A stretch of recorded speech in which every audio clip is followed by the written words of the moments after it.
Hello, everybody, and welcome. My name's James. I'm the candidate coach and coming to you live this Thursday morning. Thanks for jumping on and being part of today's live streaming workshop. Today's workshop is a little bit different to other workshops. We're just going to simply be asking the questions that you've been sending through. We've had this session advertised for a little while now, so we've had plenty of questions come through on the socials and via email. I've had to limit it to 20 questions and we'll see how we go to get through them all. We might even have to cut a couple if we're running over time. But what I want to do today is really spend some time answering the burning questions that you have, probably as a job seeker who's maybe struggling a little bit. So we're going to go through these questions. Also happy to take more questions. So wherever you're watching this, on whatever platform it is, you'll have the ability to be able to ask more questions. And I encourage you to pop them in because I'm streaming to you live. It's Thursday morning and we want to answer your questions. So no visual aids today. It's just going to be me going through the questions that we've got in advance and hopefully giving you some great answers. All right, let's go with the very first question. It's come from a job seeker called Darren, and Darren has said, I have been employed for over 20 years. I want to start looking for a new job. Where do I go to begin? So that's a great question, Darren. If you've been working for a long time, maybe 10, 20 years, where do you go to begin looking for work? Well, the first thing I'd recommend you do is that you do a lot of research. And the best place to start doing that research is on the job boards. There you'll obviously see positions that are advertised, but it'll help to give you a real understanding for the types of roles that are available that are of interest to you. And one of the important things that you can do is to start to get a sense of how many vacancies, for example, there are. If you're looking for a role where there's a lot of vacancies in your area, let's say you see 20 or 30 advertisements, you know that there's a number of organizations hiring. However, if you only find one or two advertisements, well, then that's really important for you to know because it means that opportunities aren't coming up very often. And when you are applying for those roles, you have to do so with great care and diligence. So where I would recommend you start, Darren, is on the job boards. Get a sense of what's available, have a look around. I'd then start to use your own network. Talk to people within your organization and talk to people outside of your organization to find what's happening in the marketplace. Excuse me there, a little bit of a sneeze. Find what's happening in the marketplace and find out how other people's careers have gone. Let them know that you're looking for work because you'll hear about the hidden job market. It is real and it's possible for you to access it. Second question, and I've done these in order, so you'll see that they kind of build on each other today as well. How do I figure out what kind of job suits me best? Well, this really is a very important question that is challenging to answer because the answer is going to be different for every single person. How do I know what type of job is going to suit me best? If you're employed at the moment and you're not particularly happy with your work and you're wondering whether you're in the right career, I'd encourage you to, first of all, decide whether it's the type of work you're doing or the type of organization that you're working for. That's the problem, because it's likely to be more one than the other. It might feel like both. You might be like, I don't really like working here and I don't like the job. But if you moved your job to an organization that you loved, would you then enjoy the work? Or if you love the organization that you're in and not the job, well, then you clearly know. So you need to identify what you don't like at the moment and what you do like.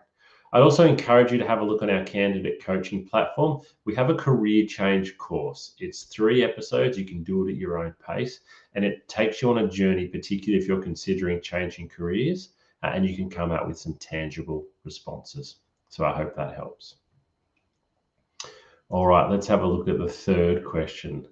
Someone's asked best websites and best apps to find jobs listings. I've heard that social media is really taking over Seek.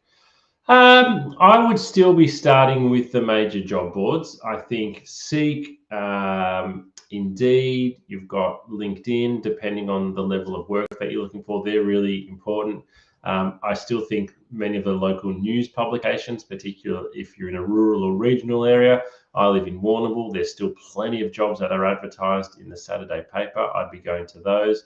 Jobs do get advertised on social media, but they're normally sort of being reposted. So it might be a company that's already got the job on Seek, and they've also got it on their careers website, and then they also post it on their social media. But that's another good point. Identify the companies that you want to work for. So you don't just have to find advertisements on the job boards. You can go directly to the company. So if you think, hey, I would love to work for Australia Post, you don't have to just go on Seek. You can jump on their website and you can go to their careers section and you can find roles specifically at Australia Post on their own website. And that's a great way to apply. All right, question number 4. How can I tailor my resume for different jobs? Well, this is a great question that's come from Maria. Maria, thank you for asking that question. I know for most people, actually, it's probably for everyone, you don't enjoy writing a resume. And as a job coach, I'm okay with saying that. I'm at peace with it. People don't like writing resumes. And the effort of actually writing your resume can be really large. But it is super important that you are tailoring your resume for every job. And that's because every job application that you make is to a different organization. And even though the position title will be different, there'll be certain things within the advertisement. So what I recommend for most people is that your resume is probably going to be 90, even 95% the same for nearly every role, but we're just going to tweak a little couple of things. So the main way that you're going to tweak it is probably in your most recent position, you'll have about 6 to 8 dot points that highlight your responsibilities, and you'll have maybe 2 or 3 achievements. Now, that part of your resume needs to be as closely linked as possible to the advertisement, to the role that's being advertised. And so that's why you need to tweak that part. So if you're applying for a job and they have the key selection criteria for the job is 1, 2, and 3, you want to show 1, 2, and 3 as closely as you can in your resume. So you're going back to your dot points because you can only have 6 to 8. So the 6 to 8 things that you list there need to match the advertisement. You probably had 100 responsibilities in your last job. So we're not saying to lie, but you need to pick the 6 to 8 that are most relevant to your previous, to the job that you're applying for. And so most of your resume just remains the same. It's just tweaking a couple of things. Or you might read an advertisement and go, oh, do you know what? They've mentioned a particular software here.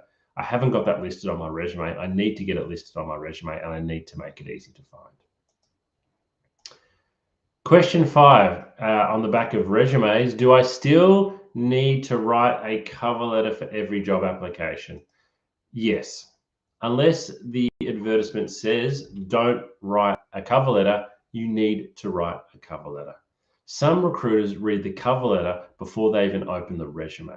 So if you send an application in for a role without a cover letter, and that recruiter's preference is to receive a cover letter, then you're already sitting behind the other candidates in terms of how the recruiter's viewing you. So I would say every time you submit an application, you should include a cover letter unless you're specifically told not to. I'd also say you only have 2 opportunities to stand out as a candidate. One is your resume. The second is your cover letter. So why you would skip or pass on these, or why you wouldn't put a great tailored cover letter together, kind of baffles me, because it is an opportunity for you to stand out in I guess a system or a procedure where you don't have a lot of opportunity. So write a great customized tailored cover letter for each role that you're applying to. I promise you that the recruiters that read it will be impressed. Question 6 for today, how do I identify my transferable skills if I'm changing careers? Oh, this is a really good question. We get this quite commonly. Again, I'd encourage you to go and have a look at our course, our career change course on the Candidate Coach platform. If you can't find it, you can reach out directly to me, James Whitcomb, on LinkedIn and send me a message. But identifying your transferable skills, it takes a little bit of self-analysis. It also probably takes a lot of research. You could also use AI to do it. Jump on Perplexity or jump onto Gemini, upload your resume, and you can ask the AI algorithm to say, what type of transferable skills do I have?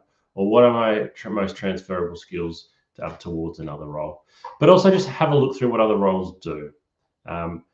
One of the challenges with career changes and looking at transferable skills is you need to recognize that the role that you're going to transfer into, you're not going to have all of the skills, and therefore you need to be prepared a lot of the time to take a pay cut.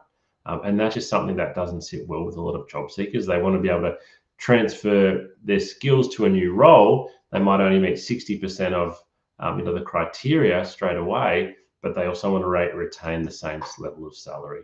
So I would suggest that if you want to change jobs and change careers, you can definitely do it. You need to be flexible though, particularly with the first job that you take. And you should be able to get back to your previous salary quite quickly once you've learned the differences with the new role. But you need to be prepared to be flexible with salary if you want to be given a chance. What's the best way to reach out to a recruiter or a hiring manager? Great question. So I actually think the best way to reach out, certainly the best way to stand out, is to pick up the phone. Pick up the phone and give the recruiter a call. Because guess what's happening? If you call me, and you can find my number anywhere, it's pretty easy. You can with many recruiters, certainly not all. If you can get the recruiter on the phone and they're talking to you, you've got their attention. Now, you might only get their attention for 1 or 2 minutes, so you need to be really, really well prepared on what you want to ask them. You don't just want to say, hey, I'm looking for work. You don't just want to say, hey, I've applied for the job. You might want to say, hi, my name's James. I've just sent through my application for the sales assistant role. I had 2 or 3 questions. Do you have a quick moment? If they say yes, the 2 or 3 questions that you need to ask need to be well prepared. They need to be written down, and then to be questions that show the level of research that you've done into the position and also your level of expertise. Don't just ask, what are the hours? What's the location? What's the pay? What are the next steps from here? Ask something that shows why you're a highly qualified candidate for the role. All right, where's my question? All right, what are we up to? How can I prepare an effective LinkedIn profile when looking for work? So again, and I don't want to feel like I'm just pushing everybody back to our online coaching, but we've got 3 videos on our candidate coaching platform that you can use here. How to create a resume, how to create your LinkedIn profile for the first time, how to maximize your profile strengths, and also how to network. I'd really encourage you to watch those videos. Your LinkedIn profile is huge for your personal brand. It's huge for your professional and your career brand as well. A lot of people sort of dust off their LinkedIn profile when they start looking for work, and then they forget about it when they're not. So I would really encourage you, like most social media platforms, to be on there all the time. But you certainly want to make sure that your LinkedIn profile is selling you, that it's got a lot of your achievements listed, that there's a featured section where you can pin things to. It's kind of like your resume. It needs to promote you, but it's also a lot more visual. So definitely have a profile picture there. But just engage on LinkedIn. Don't be passive. Question 9, how do I stay motivated during a long job search? I've been looking for work for 3 months now, and I'm feeling really depressed about the whole thing. That question's come through from Tony. Tony, I'm sorry to hear that's how you're feeling. I work with a lot of what I call medium to long-term unemployed individuals, and the feeling that you have is quite common. You can feel quite despondent and certainly demotivated when you've been looking for work for some time and you haven't had much success. What I'd really encourage you to do is to protect your time and to plan out your days and your weeks. So the worst possible thing you can be doing when you're looking for work is basically, again, picking up the phone and just doom scrolling all the time, just spending all of your time just flicking through job advertisements. Kind of every time you pick up your phone, it's just a reminder that you're looking for work. I really recommend that if you are unemployed, you set out your days so that you have clearly allocated time for looking for work and applying, and clearly allocated time when you're not. I would say 2 hours in the morning and 2 hours in the evening is the absolute maximum you are doing. So for example, from 9 a.m. to 11 a.m., you might work on applications, and then from 11 a.m. through to 2 p.m., you're not even picking up your phone. You're cooking, you're exercising, you're going for a walk. You are not touching job applications. Certainly if somebody calls you, you'll take the call, But then again, in the afternoon, you have an allocated 2-hour period, let's say 1 till 3 p.m. You finalize those applications, you submit them, and then you don't even check. You wait until the next morning and then you pick things up again. If you're doing that, that's 20 hours a week. That is enough. Monday to Friday, 20 hours a week. I recommend that you should be spending at least 2 hours on each application. So that's still 10 applications, but you need to protect your time. Don't just sit there scrolling all the time. Don't just sit there looking for work all the time. You've got time to do it, and you've got time to get as far away from it as you can. That's really important. Okay, so I've kind of answered the next question. How many jobs should I apply for each week? So as I said, my maximum, I recommend that you need to take minimum of 2 hours to do the right amount of research, to write a good cover letter and to tailor your resume. And I recommend that you shouldn't spend more than 4 hours a day applying, 2 lots of 2 hours. And I recommend that you shouldn't do it on the weekend. So that's 20 hours. You could do 10 applications in that time, but realistically, you need to be able to track all of your applications. I see candidates, and the job boards allow this now, they can apply for 50 jobs in an hour. It's just click apply, click apply, click apply. Same resume goes out. It's garbage going out, and you get garbage responses coming back. You need to spend the time on each application. So I would recommend the absolute maximum you should be doing is 10, but I'd also caution that 10 is a lot because you need to keep track of them. We've got some tracking documents that you can use that you can again download from the Candidate Coach to make sure that you're tracking everything that you've been applying for. What you don't want is the recruiter to call up and say, "Hey, thanks very much. It's James here. We just received your application." And you're like, "Oh, which job was that?" You don't want to be saying that. That doesn't create a great impression to the recruiter. Another follow-up question here is, how long does the average job search take? I can't tell you, I'm afraid. It's different for everybody. It really is. The role that you're going to eventually land in, if that was advertised today, you might start in it next week.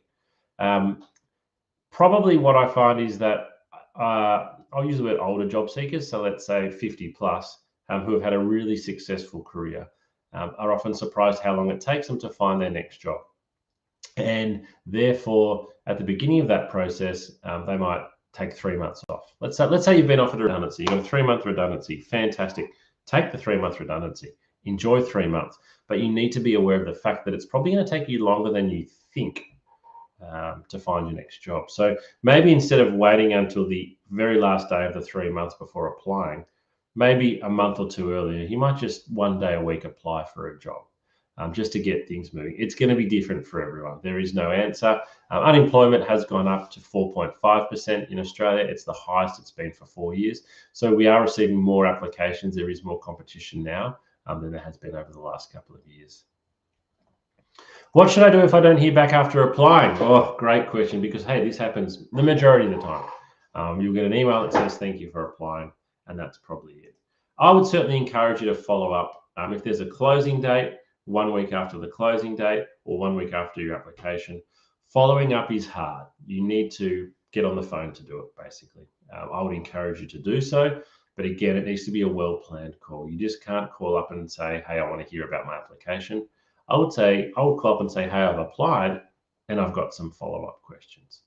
But essentially and unfortunately, if you don't hear back, there's no, the employers actually don't have to get back to you, which is sad. How can I tell if a job posting is legitimate or a scam? That's a great question. Well, if it is a scam, it depends where you're applying. If you're on any of the job boards and you think something's a scam or fraudulent, you can report it and just don't apply for it. We are getting more and more scamming happening. I don't want to scare you with that, but I'm also a director at a recruitment agency called Smart Recruitment, and we are getting more and more people copying our identity or saying that they're from acting as Smart Recruitment. They make up an email address. They send messages out often via WhatsApp, and they ask people to send back their resume. It's an attempt to grab your details and then do something with those. Obviously, never provide payment details or whatnot. But the best way to avoid any of this is applying through a secure platform like Seek or Indeed or LinkedIn, because if something on there is fraudulent or a scam, it's going to be found extremely quickly and it's going to be removed extremely quickly and hopefully before it gets to you. Okay. Oh, I like this next question. We're actually up to question 14, so we're doing well. Sort of getting through a question a minute. Should I accept the first job offer I receive? Someone's told me never take the first thing you're offered. Uh, I wouldn't. I wouldn't say don't take the job offer just because it's the first. Might be the only job you're offered for a long time. Might be the perfect job for you. So you in your own mind need to have your own selection criteria. And again, back on the Candidate Coach, we've got some coaching resources here that talk to you about how you can create your own selection criteria for you. What are you looking for in the job? And then with each application or even with each advertisement that you look at, you should be then going, okay, how closely does this meet my own selection criteria? If it closely meets it, I'm going to apply. If it doesn't closely meet it, I'm not going to apply. And then likewise, when it comes to the job offer, if you're offered a role, and again, maybe let's say you're offered a role and you weren't 100% sure, it met enough of your criteria to apply, but you weren't sure, how interested you were. You've interviewed well, they've offered you the job, and you're not 100% sure. Talk to your friends, talk to your partner, find out what they think. Consider where you're currently at. If you're not working and you've been struggling to find a job and you're offered a job you're not sure about, I would say take it. It is far better for you to get back working in something that's not your dream job than to be sitting at home continuing to look. And you just don't know what's going to happen next. And it's probably more likely if you've been struggling that it's going to take a fair bit longer if you pass up on this opportunity. So most of the time, I'd say probably take the opportunity, but only you will know. Only you will know, and only you will be able to make that decision. How do I negotiate a salary offer when I would like more money? Great question. Again, we've got a whole coaching video on how to negotiate a better salary offer at the Candidate Coach. But the key advice there from my point of view, first of all, is the first thing you need to know is this salary negotiable? Because you're going to look like an absolute fool if you try to negotiate a non-negotiable salary. So non-negotiable would be working for, say, for a government organisation where the salary is set. It's a federal or state government organisation. There's no flexibility there. They have what's called APS levels, Australian Public Sector levels, and so you can't. If you're offered 55,000 and you want 80,000, their band might be between 55 and 58. You can't negotiate, so you're going to look a little bit embarrassed if you try to do that. Secondly, you've got to have a really good reason why. If you've been offered $55,000 and you want $80,000, there's a huge gap there. That gap is probably too large. You're not going to get there. So you need to determine, okay, well, do I think I can negotiate to 65 and will I be happy? But you've got to tell the employer why. You can't just say, thanks for offering me 55, I want 65. You've got to say, I want 65 because, 1, 2, 3. And one might be, you're looking for someone with 2 years experience and I have 4. You were looking for somebody with a diploma in accounting and I've got a degree. So you need to give your reasons why. You can't just say, I want more money. Negotiating is always tricky. Some of the organizations, some of the companies that I recruit for, they sort of embrace and enjoy the fact that some job seekers want to negotiate their salary. They see that as a good thing. I've got some other people who will say, no, if a candidate wants to negotiate with me, that means they don't want the job. So you've got to be really careful. You are running the risk of having the job offer removed. So make sure that if you are happy with that original offer of 55, take it, or ask very delicately, for a reconsideration. But you need to be aware that once you ask to negotiate a higher salary, you're actually opening up the opportunity of the offer being removed. Question 16, what questions should I ask before accepting the job offer? Okay, so this is really important because a lot of people get super excited. We've been offered the job. We're going to accept the job. Don't start for 4 weeks. And then you think over those 4 weeks, gee, I've got a lot of questions.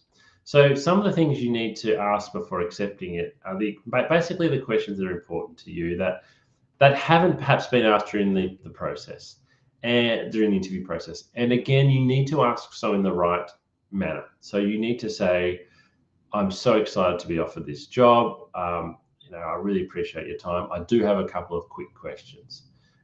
If you just say, okay, I've got some questions, it's not going to come across really well. So it's the way you go about it. So the questions you might have are, around the hours, the workplace, your manager. What can I expect in my first week? What can I expect in my first month? As we sit here today, we have public holidays that are coming up over the next couple of months. If Christmas is coming up, you might say, what's happening there? I've got a holiday plan. The questions that you need to ask are the questions that are important to you, that you're going to be probably wondering over the next couple of months. But I'd also recommend don't ask 15 questions. Pick the 3 or 4 that are most important to you, and make sure that the employer knows that you're really excited about the offer, even though you're asking questions. How do I best prepare my references to be called? So it is amazing to me how often I will call a referee and say, hey, I'm calling up to do a reference. Mandy gave me your details and said you'd be her referee. I often hear from the referee, haven't heard from Mandy for years. How's she going? And I can tell straight away that that referee is a bit irritated that Mandy hasn't given them the heads up. So the most important thing you can do is to give your referees a heads up, because a lot of the time, most people haven't spoken to their referees for a while, and they're going to give a great reference. But if they haven't heard from you for 2 years and they get a call from me, it actually does impact the reference. It impacts their view. Their view of you has changed because they just think you're going to provide something for them, and you haven't even bothered to call to give them a heads up. So the most important thing you can do to prepare your referees is to tell them. You should also tell them about the type of work you're going for, particularly if it's different, because often we will ask the referee, how well suited do you think Mandy would be to this type of job? And if the referee says, that's very different from the previous role, gee, I'm not sure, it's not going to be a great answer. But if the referee says, yeah, Mandy has told me about this career change she wants to make, she's really, really passionate about it, and I think this will be a great step for her, that's a very different answer. So you want to tell your referee, firstly, give them a heads up that you're looking for work, tell them about the type of work that you're applying for. And even to the point of, if you've had 3 interviews and today they say, we'll now move and contact your references, give them that closer heads up. Hey, I just had my 3rd round interview. They said they're going to move to references. So just letting you know, by the way, is there actually a time that would suit you to give them a call? That really helps. Okay, question 18 for today. What paperwork do I often need to complete before starting to give a new job? I really don't like sharing my details and banking information with anyone. Well, I understand that privacy is a big deal, but you are going to need to share your banking details with your employer, or they're not going to be able to pay you. So when you're applying for a job, you will always need to provide your resume. You will often need to provide some identification, and sometimes this can be 100 points of identification depending on the role. So license, passport, birth certificate, those types of things. References, you might need to do some online testing. When you are about to start as an employee, though, you need to provide a lot more information. So you need sometimes to provide medical information. You may need to go for a pre-employment medical check. You need to provide banking information, superannuation information. Next of kin, emergency contact. There will be some health questions there as well. You have to provide all this.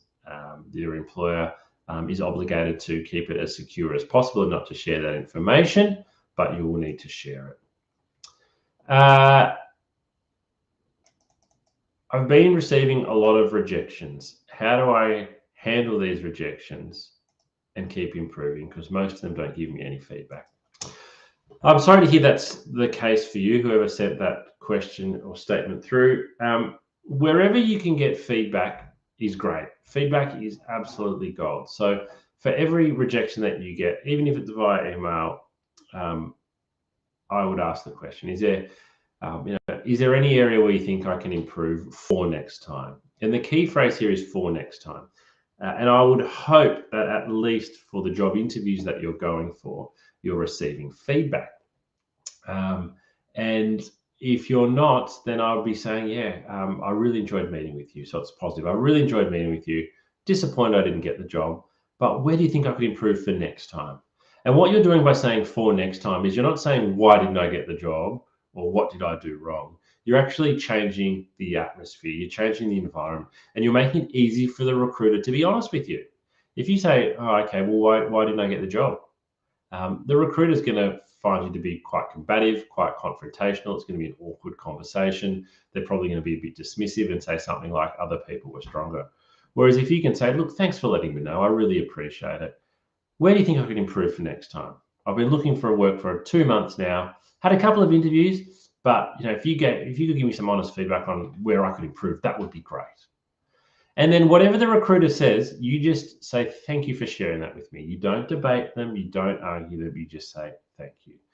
It is likely that you will potentially disagree with what they say, but therein lies the rub. You don't actually understand where your weaknesses are a lot of the time. When you hear it from somebody else, it's important to accept it. Okay, now last question today. How do I smoothly transition into a new job after getting hired? So this is a great question to finish with. If once you've been offered the job, I would really encourage you, let's say again you're starting in 4 weeks, to reach out to your new manager and to say to them, hey, I'm not starting for 4 weeks, but I would love to be able to have coffee with you. Can we have a coffee with you before then? Because I'd like to get to meet you. I want to hit the ground running.